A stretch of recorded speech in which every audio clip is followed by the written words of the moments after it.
بسم اللہ الرحمن الرحیم۔ آج مورخہ 17 اگست بروز ہفتہ درگاہ عالیہ گولڑہ شریف میں ختم نبوت کے حوالے سے علماء و وکلاء کا ایک اہم اجلاس منعقد ہوا۔ اجلاس میں موجودہ ایشو کے تمام شرعی، آئینی و قانونی پہلوؤں پر تفصیلی تبادلہ خیال ہوا۔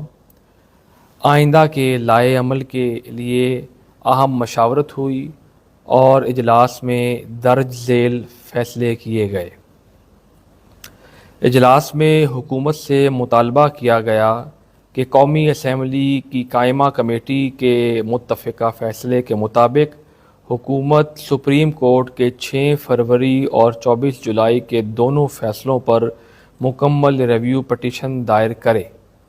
پنجاب حکومت کی جانب سے 17 اگست 2024 کو دائر کردہ ریویو پٹیشن کو مسترد کرتے ہیں۔ دربار عالیہ گولڑہ شریف کی دعوت پر عنقریب آل پارٹیز کانفرنس منعقد کی جائے گی۔ ختم نبوت کے حوالے سے ہونے والی APC کو نتیجہ خیز بنانے کے لیے مختلف مذہبی اور سیاسی جماعتوں سے مشاورت کی جائے گی۔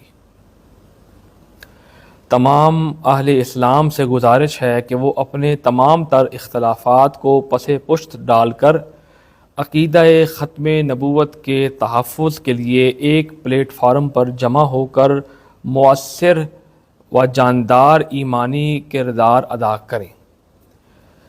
جن اراکین پارلیمنٹ نے ایوان اور قائمہ کمیٹی میں غیرت ایمانی کا مظاہرہ کرتے ہوئے ختم نبوت کے حوالے سے مؤثر کردار ادا کیا، ان کی تحسین کرتے ہیں اور امید رکھتے ہیں کہ وہ دیگر اراکین اسمبلی آئندہ بھی اسی غیرت ایمانی کے ساتھ عقیدہ ختم نبوت کا دفاع کرتے ہوئے ہر فورم پر اپنی آواز بلند کرتے رہیں گے۔